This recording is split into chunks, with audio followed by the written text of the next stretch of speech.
Don't be like Charlie. Charlie is that do-it-yourselfer who does himself in. Do-it-yourself is good for tile and grout. It is not good for asset protection. Charlie thought he'd save a few dollars forming his LLC online. With no guidance, he did it wrong. When he sold the property, he lost thousands and thousands of dollars. He did himself in by trying to do it himself. Don't burn yourself. Use Corporate Direct to set up and maintain your LLCs and corporations. Corporate Direct is owned and operated by attorney and rich dad advisor Garrett Sutton. Garrett wrote the bestsellers Loopholes of Real Estate and Start Your Own Corporation. He is Robert Kiyosaki's attorney for asset protection. He and his team will do it right. Visit them at corporatedirect.com or call 800-600-1760. Mention Rich Dad and receive $100 off your formation fee. That's corporatedirect.com. corporatedirect.com. In a world of twisted facts, alternative narratives, corrupted corporations, and hacked feeds, how can we decipher the difference between truth and fiction? It's time to take back the truth. Read Robert Kiyosaki's Fake and learn the signs to recognize fake money, fake teachers, and fake assets. Determine what's real in a world where falsehoods are a weapon. Don't let fake advice destroy your financial future. Visit TheRealKiyosaki.com to read Fake by Robert Kiyosaki. That's TheRealKiyosaki.com. This is the Rich Dad Radio Show. The good news and bad news about money. Here's Robert Kiyosaki. Hello, hello, hello. This is Robert Kiyosaki, the Rich Dad Radio Show, the good news and bad news about money. And the reason this is an important show is because what's going on often doesn't make the news. So it's a very important show. And one of the reasons most people get wiped out when markets change or crash and all that is they stay stuck in the small picture. I hear so many people ask me, say, what do you think is going to happen to Apple? What about the FANG stocks? What about this? What's happening with Tesla? People stay stuck in the small. And if you want to really know what's going on, get your head out of your you-know-what and take a look at the bigger picture going on throughout the world. So as they say, when elephants fight, the little guy gets trampled. And what's happening right now, the little guys like you and me are getting trampled because we have no idea what's going on. So today our guest is Kevin Massingale. He is the founder of Meriglim, and he is a great friend with a dear friend of the Rich Dad Company, James Rickards. So we're going to be finding out what's going on in the world and what you need to pay attention to besides the new Apple iPhone. Any comments, Kim? Well, it's always good to look at the big picture, and our guest, Kevin, co-founder and CEO of Meriglim, he's going to, here's the thing I think. For so many people, they go, this is so over my head. The language and it seems so complicated when you talk about the economies and what's going on in the world, big picture, and I can't understand this. And Kevin's going to let you know that, yes, you can understand it and how it's going to affect you.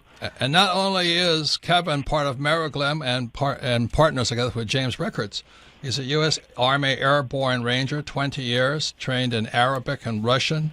He's a graduate in M.A. and Masters of Arts in Near Eastern Studies from Princeton University. So this guy knows what he's talking about. He spent much of his life in the Middle East, and he knows what's going on. So, Kevin, welcome to the Rich Dad Radio Show. Oh, thank you, Robert. Kim, what a delightful intro. The big news today is Trump and Putin and trade wars with China. And what I think you understand is what's really going on behind of all that. Or as Jim Rickards says, in a three-player game, you don't want to be the odd man out. So right now, Russia and China are linking up. That's why they have, the gold-backed yuan. They have a pipeline. Russia and China want to sell oil, and China will give them gold-backed yuan for their oil because China needs oil. And the U.S. is kind of the third man out. So what would you say is really going on behind the scenes with Trump, Putin, and this guy Xi? Yeah, no, it's a great question. And, it's interesting to me, when we think about these things, it's easy for us to picture these countries as unitary actors, right? They've got a shape that we recognize. They've got a distinctive color on a map, right? So it's easy to see them as one entity. But it's really important to think of them as swirling collections of interests that are constantly changing. And so when you hear the Chinese want to do X, you gotta remember that that's a group of Chinese right now who happen to be on top that are for their own domestic reasons, right, to gain and maintain power. They're advancing that particular argument, right? You can see it clearly in the United States, but it's less obvious to us from a distance that Russia and China have the same thing. In the States, for example, what's the U.S. think about Russia?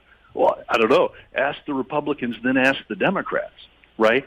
So you see this huge tension inside the United States as the Democrats are using for a political whipping boy. They're using Russia to as the sum of all fears to justify an electoral defeat, and it binds the Trump administration's hands to execute a foreign policy that is perfectly logical from the outside, right? So of course, the U.S. So what you were ties with Russia. So what you're saying is when the Democrats and Hillary lost because they were caught with their pants down doing some, let's say, less than above board activity, they immediately went to that Trump and Putin are in collusion to put Trump off guard or off balance. Yeah, it was pure projection. They weren't doing it because they thought that was the right thing for America vis-a-vis the world stage. It was purely a domestic consideration, right? How do we recover the devastation to the Democratic Party and its loss of revenue and contributions? How do we explain, how we've lost so horribly to somebody we had such contempt for? So you're basically saying, Kevin, that they just made up this story, and which is causing more friction between U.S. and Russia and Putin and Trump. Exactly. And my point is, just as we see it here in the United States, we should recognize the same things happening in Russia and the same things happening in China. So Xi looks like a really powerful guy from where we sit, right? He's got the power of Mao. His words have been elevated. The Central Politburo gave him, a term for life, basically. It looks all powerful, but it's not. And his power is completely tied to his economic performance, his ability to make this transition away from a rentier economy, an export economy, to a more consumer-based. And I think Trump is taking him apart at the seams. I think President Trump is just unhinging Xi's and the Communist Party's ability to maintain power. Why is that? Why is he doing it, or why do I think that? Why do you think that? So the reason I think that is that if you read what the Chinese strategists are saying now, and you read what the Chinese people are saying about President Trump in social media, it's really interesting. The people have a word for him, and I wish I could remember the word in Chinese. My son speaks Chinese, and he taught me the word, how they pronounce it. But in Chinese, it means revered, authoritative grandfather. That's how they see what Trump? They're calling Trump. These are the people of China. That's the people of China. In their social media, they refer to him as revered grandfather Trump. And how delightful is that? And because they see him taking on a communist government that they view as antagonistic to their interests and what they'd like to see in life. And then look at what the Chinese strategists are saying about him, that this is a genius. They are dealing with somebody at a level they have never faced before, ever. And they wake up and realize, oh, my God, he's just boxed us in. He just cut a deal with Europe. He just cut a deal with Mexico. Everything they thought they were doing with their trade negotiations has just been unhinged. And he's been 3 steps ahead of them every step of the way. This is Trump. Now, this isn't just President Trump. Trump has surrounded himself with some of the brightest guys. Lighthouser, Wilbur Ross, these guys are geniuses. But again, he's not doing it. I'm a libertarian. When I first heard trade wars, it makes my skin crawl, right? I think Smoot-Hawley, this is going to be terrible. Trump knows all that. This is negotiating leverage. You're killing us on these trade deals. We want parity. Well, the way you get to parity is we'll beat the hell out of you with tariffs until you let us get back to parity. That's all this is. Right. But so let me ask you this. So, because most of our listeners, like I said, are not looking over the horizon. They just wondering how to use a new Apple iPhone. What does this mean to you and me as average little people, the little guys on the ground? What does this battle between Trump, Xi, Putin, the Democrats, and the Republicans, what does this all mean to you? So in my opinion, this is an indicator of where you're at in the cycle of things. And if your listeners have had a chance to read The Fourth Turning by Strauss and Howe, I highly recommend it. But at this stage of the cycle, and it's just simply a 60 to 80 year period at the end of the last great war, right? These things always happen again. And it's because that previous generation that lived through that great war and got to that point of moral exhaustion, which is where all great wars end, right? People are just tired of all the death and destruction. This is what stops. But the next generation after that hasn't seen it. To them, it was World War II is a memory to them, just like, Kennedy's assassination's a historical footnote to me, or Reagan's presidency is a footnote to my children, right? And so at this point in the cycle, 60, 80 years later, that generation who emerged in the shadow of the last great war are now who's in charge. They don't have the visceral appreciation for the dangers of war. You've had 60 to 80 years of governments mismanaging their economies and going deeper and deeper into debt. And the French have a phrase for this. They call it logique de guerre, the logic of war. And all that means is eventually the elites decide we don't have a lot of options here. We've got ourselves in so much debt, right? If we don't figure out how to fix this, we're going to get tarred and feathered. And all politicians, all times, and all cultures, they just want power. They just want to stay in power, right. And have bad things happen after they leave, right? That's all they care about. So, and so your listeners should know that the danger for them is that we're going into that period where the world's governments have just destroyed their own economies. They've destroyed their own currencies. We've got something like, 325% debt to GDP? And GDP is just a fancy way of saying everything everybody in your country does and produces, right? Well, think about that. Even that phrase is outrageous.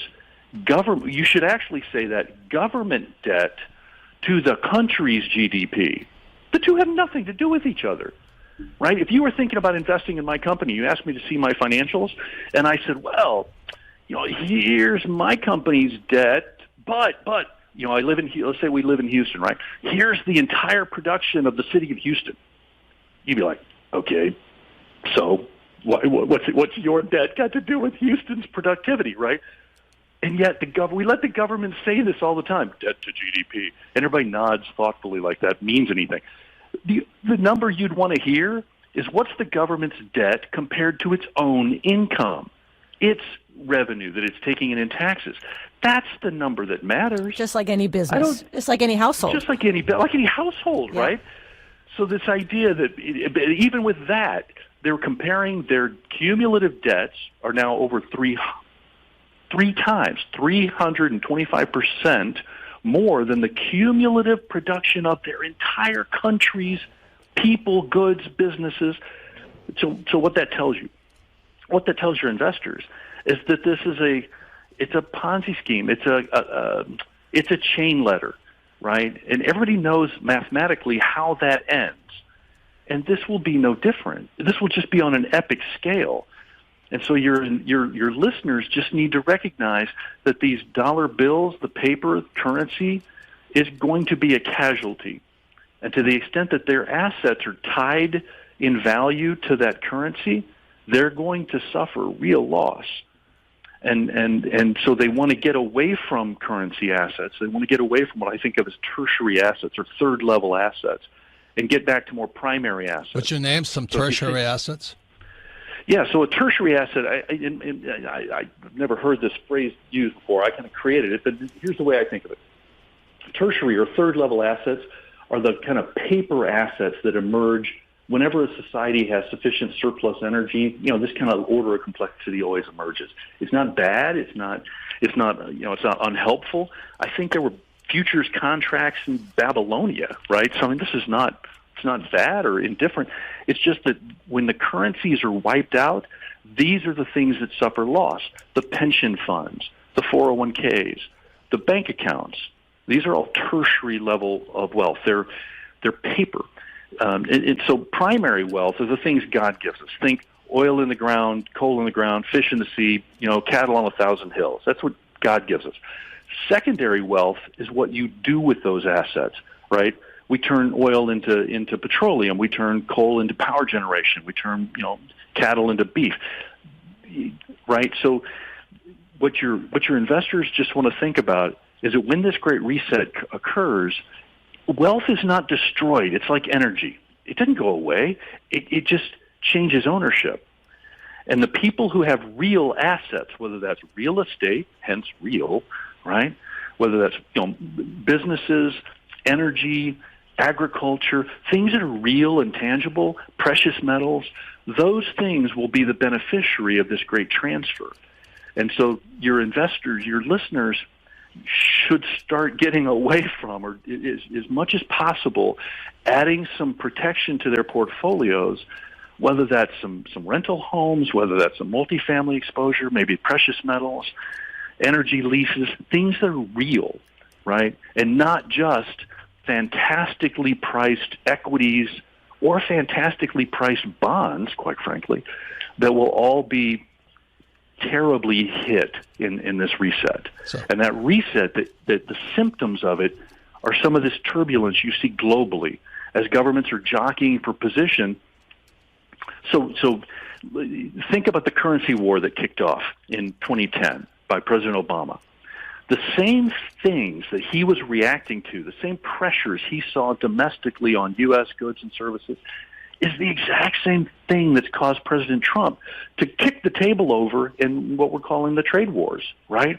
It's the same impulse. It's the same pressures. And in my opinion, these are the same impulses that historically typically end in a shooting war. And I'm not trying to be melodramatic. This is the historical pattern, right?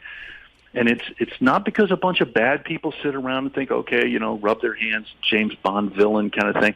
It's just the logique de guerre. It's that time of the cycle where governments have blown up, they've mismanaged their economies so badly, they don't know what else to do, and they think, oh, maybe we just got to go pick a fight with somebody.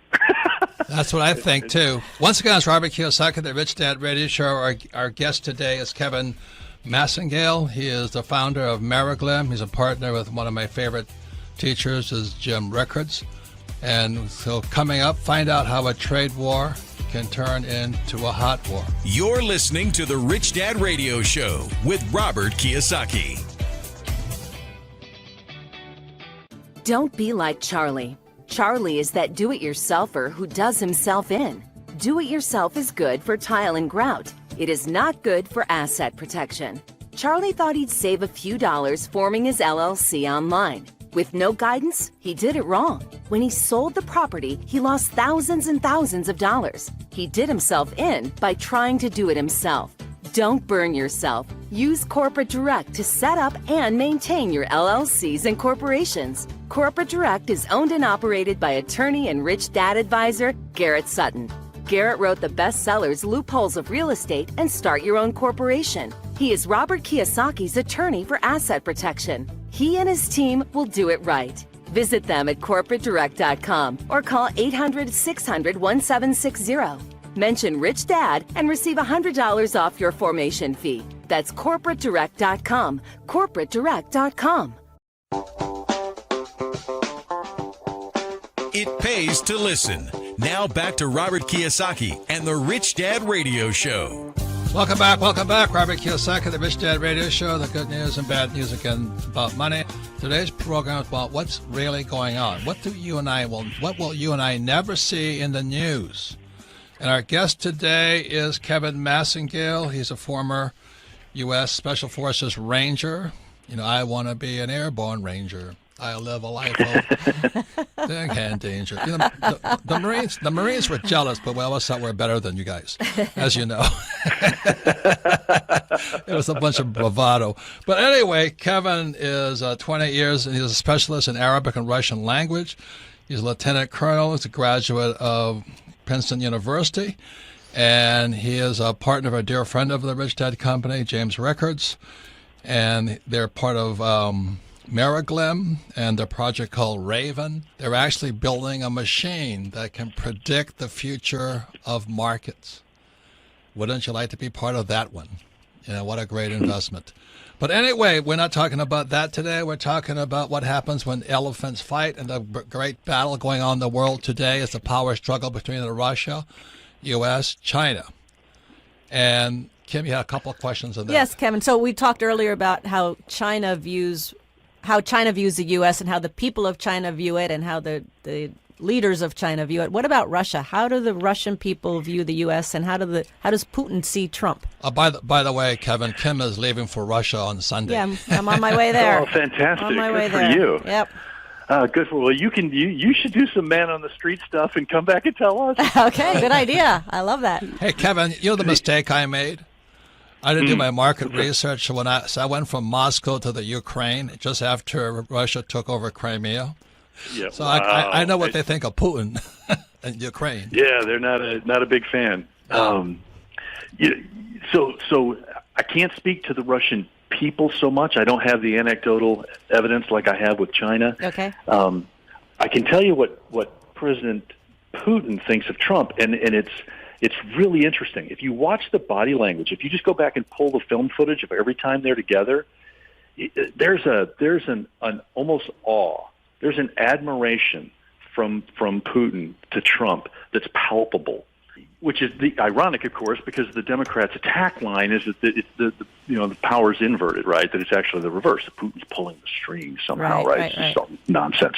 But if you watch the two of them physically interact, it's really interesting. Just turn the sound off and just watch them. It's really interesting. So think about it. Think about the world from Putin's standpoint, right? You've got a country with extraordinary natural resources that has horrible interior lines of communication because of the way the mountains work, because all the rivers run north and south, nothing runs east and west, right? You have one rail line connects you all the way to the Far East. You have these open plains on your western borders that just invite invasion from Europe. You have this massive Chinese population that desperately needs, Lebensraum. They're trying to expand out. They need resources, and you've got this thinly populated, vast tract of very wealthy land that you can't really defend the borders of. You got a declining population, and you got a GDP about the size of New York. Right? I mean, this is the life these are the hands you've been dealt, right? These are the cards you've been dealt. He's got a massive. We think we've got an illegal immigration problem. You ought to look at how many Chinese have been moved by the Chinese government, by policy, quietly, into Russia's eastern Siberian provinces. Why is that? Right? Because they're going to take that land. China is. And China is. They're going to grow their own army inside the country. Yeah, it's incredibly wealthy territory, and so they're just quietly. I mean, what do the Mexicans call it? Reconquista, right? When they talk about the sponsorship of moving, people into the United States.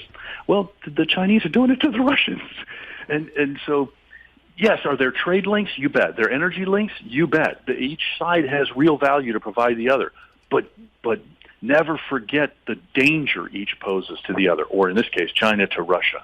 That's a massive long border with a country that's growing and is huge and has a peer, military peer capability, and demographically they're killing you, right? Yeah, so how do you 20, how do 30, you see it? 50 years. How do you see it playing out?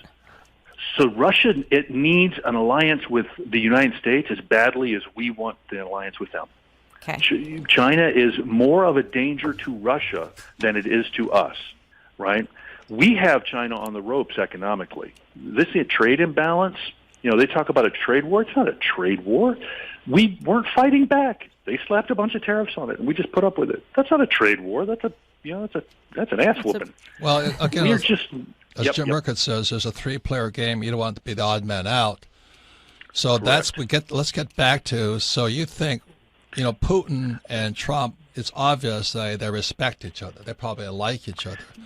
And so I think they do. When Hillary lost, the Democrats, it's inside our own country, these guys had to set up some kind of story that Putin and Trump are in collusion and all that.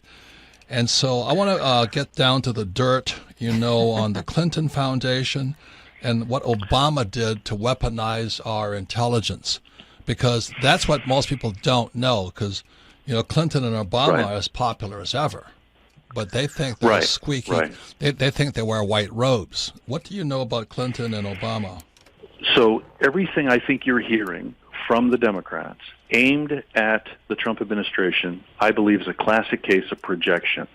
Everything you hear them accuse Trump of doing, they actually did. And not just with foreign governments, where they apparently have worked extra legally outside the confines of our intelligence arrangements with the Five Eyes, the Anglo-American alliance.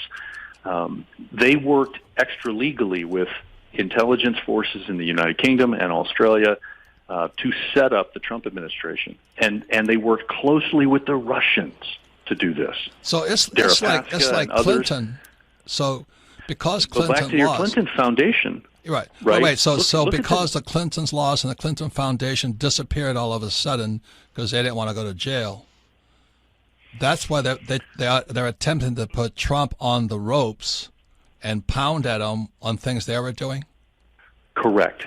So if you look at how many hundreds of millions of dollars went from Russian interests into the Clinton Foundation, particularly when she was the Secretary of State, right, it is blatantly obvious that the Clintons were the favorite candidate by the Russians. I mean, think about how few people in the United States thought Donald Trump had a shot, right?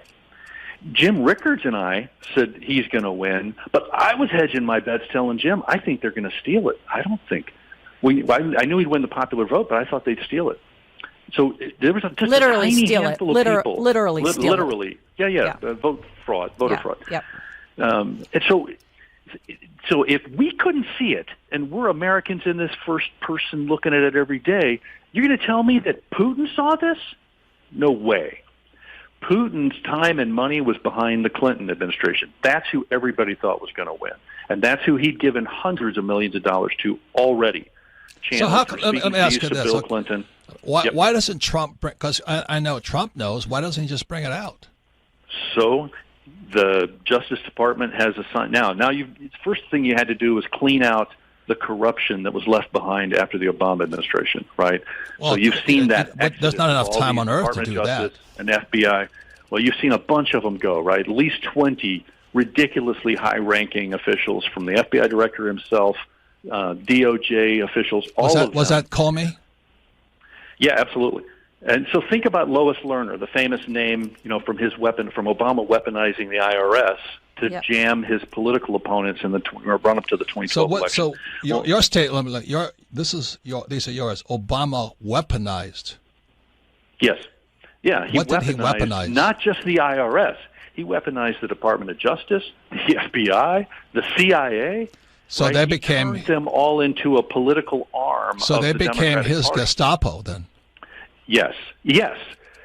With all the surveillance authority of the weight of the United States government thrown against his political opponents.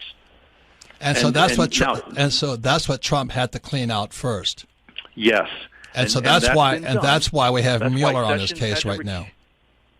So that's all part of the insurance policy. That's the last vestige echo of the Obama administration's attempt to destroy Trump, right? And that thing will die with a whimper. Well, it wasn't. It'll die when these documents are released. You see, they didn't think Trump was going to win, so the Democrats already had in place their own Gestapo. It's called the FBI and probably the CIA. Yeah, they never thought she was going to lose. And so they were just acting boldly. Look at the text messages they were sending on plain text devices, right? That were literally openly discussing sedition, right? On plain text devices and on Google Mail accounts. That's our people. They're not stupid people. So when they're acting like that, what that tells you is they thought of themselves as the apex predators, that nobody would ever be investigating them, right? And now all of a sudden, you got John Huber. He's got 470 FBI agents assigned to him by Jeff Sessions, going into the Clinton Foundation, going into the weaponization of the FISA courts, the intelligence courts, and this will all come out. And I think it'll come out ahead of the midterm. You think it'll come out before November? So you're... I do. And by the way, Kim and I and Kevin, we're libertarians. We don't really take sides, not Republican or Democrat. But right now, if you're a betting man, who would you bet? Well, how will Trump do in midterm? So I think he's probably going to have an outcome that will be the first time in 80 years that he not only retains both houses, he may pick up seats in both. I think he picks up seats in the Senate, and I think he will hold, if he doesn't hold the Democrats to a minimal, he may take more seats. He's not going to lose either house of government, in my opinion. I tell you what, the odds are against you on that one, man. Of course. So, they were those are the same people giving you odds that Hillary had a 98% chance of win. But you guys also called Brexit was going to go the way it went, right? We did, and we called the Trump election. So in this case, I don't run out and put your money down on my saying that. I'm just telling you, looking at the numbers, looking at the demographics, looking at the voter enthusiasm, looking at the fact that President Trump has set this up. So one of the main pillars of the Democratic voting machine is voter fraud, right? It's why they violently resist voter ID laws, right? Because it's tough to stop people voting off and voting early. And they use this incredibly racist argument that poor blacks don't have, they're too incompetent to have IDs. And it's just outrageous racist argument, right? Oh my gosh! It's just the most silly argument. But what he's going to do is he's going to do an executive order announcing a threat from either the Chinese or the Russians. Actually, if he does it with the Russians, I think that would be a really nice thumb in the eye of the Democrats. So are you saying that Trump is going to start rolling out dirt pretty soon? Yes. Yeah. This is better than Jerry Springer, man. I tell you, this is exciting. Well, it's not just the dirt. So the other thing he's going to roll out are indictments. He's going to. All right. You're going to see what's been happening behind the scenes. To me, it's the worst of dirty politics, as far as I can see. Oh, sure. Well, you're destroying people's character. So, Kevin, we'd love to have you back in the future. I mean, I love going behind the scenes. So I just want to say something I've always, heard is people who live in glass houses shouldn't throw stones. Right. And the other one is every sinner has a future and every saint has a past. Okay, Kevin. Thank you, Kevin. Thank you very much. We'll have you back. I love looking behind the scenes as well as the big picture. So we're happy to have you back soon. To be with you both. And it's our honor. Thank you, Kevin. So we come back. We're going to the most popular program, which is Ask Robert. You're listening to The Rich Dad Radio Show with Robert Kiyosaki. Don't be like Charlie. Charlie is that do-it-yourselfer who does himself in. Do-it-yourself is good for tile and grout. It is not good for asset protection.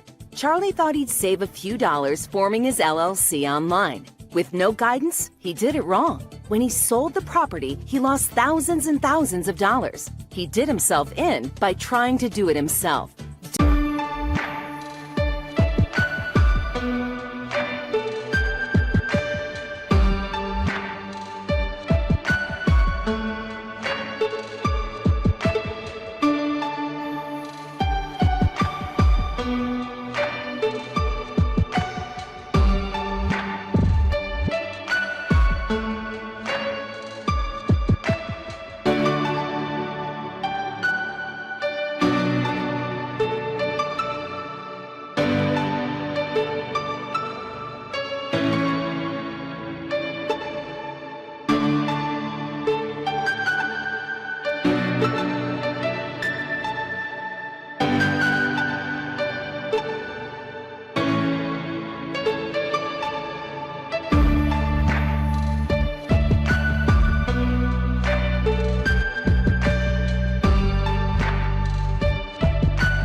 Don't burn yourself. Use Corporate Direct to set up and maintain your LLCs and corporations. Corporate Direct is owned and operated by attorney and rich dad advisor Garrett Sutton.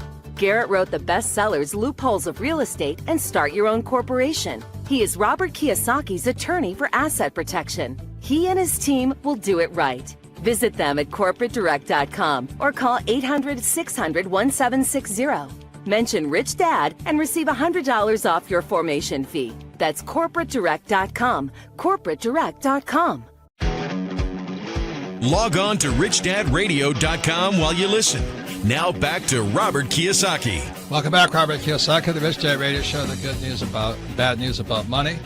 I want to thank Kevin Massengale, because he's about telling us what's really going on behind all the smokescreen and fake news and emotion and high tension and drama that gets us nowhere.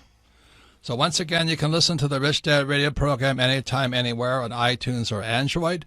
And all of our programs are archived at richdadradio.com. We archive them for two reasons. One of them is if you listen to this program again, you'll learn even more because repetition is how we learn best. And the other reason is you can share this radio program with your friends, family, and business associate and discuss it.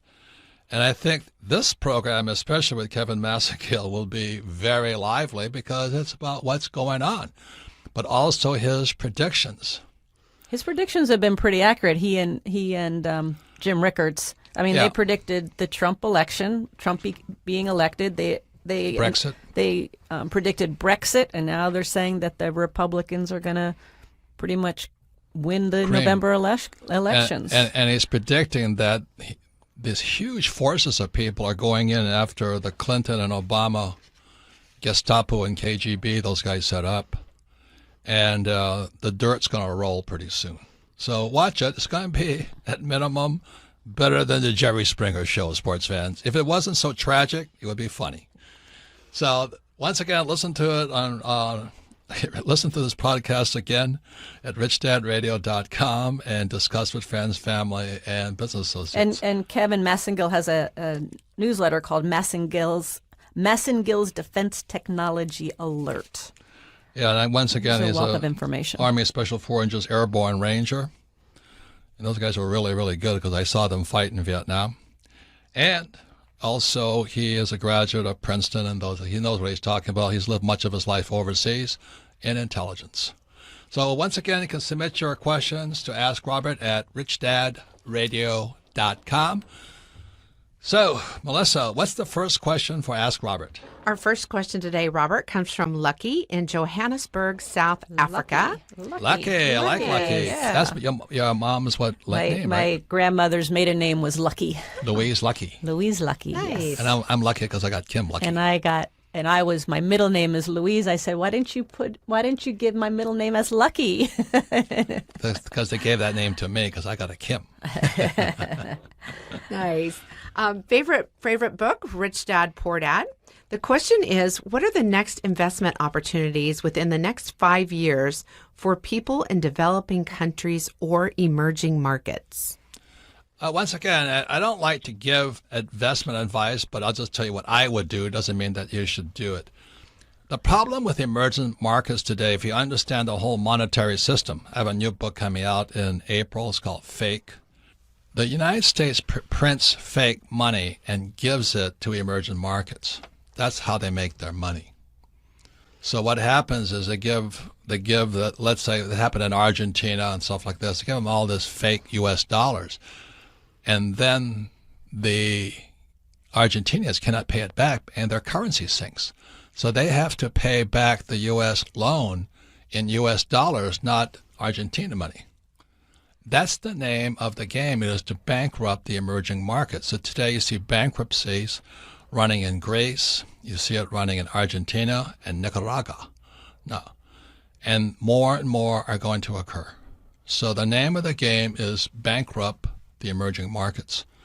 So for those of you in South Africa, which I go there a lot because I love that country, love the Springboks, they just beat the All Blacks. But anyway, you guys have got to be more aware because you have EWC, expropriation without compensation. The people are talking about taking the land of the white farmers as they did in Zimbabwe, and you know what happened to the Zimbabwe economy. So the people that did well in Zimbabwe were the people that had real currency, which is gold or U.S. dollars. So if I was in an emerging market, I'd be shifting to U.S. dollars, possibly the Swiss franc, and gold and silver. Any comments, Kim? So, Robert, we've been buying gold and silver for years and years and years. I mean, you started before me, but my first silver purchase was in 1986. Right. And it was about $2 an ounce. Yeah, it was a good deal then. Yeah. And today's but about we've always 15. and we've always had quite a bit of gold and silver and not a lot of cash. Yeah. Most of our cash is always invested, or we hold gold and silver. Yeah. And for those of you who are brave enough to read my book, Fake Money, Fake Teachers, and Fake Assets, the first gold coin I bought was a gold Krugerrand out of Hong Kong, because in 1973 when I bought it, it was illegal for Americans to hold gold. Check that out, sports fans. So anyway, we thank you all for your questions. You can submit your questions to Ask Robert at Rich Dad Radio. And thank you to Kevin Massengale. We'd like to have him back to find out more of what's going on. Thank you very much. This podcast is a part of the C-Suite Radio Network. For more top business podcasts, visit c-suiteradio.com.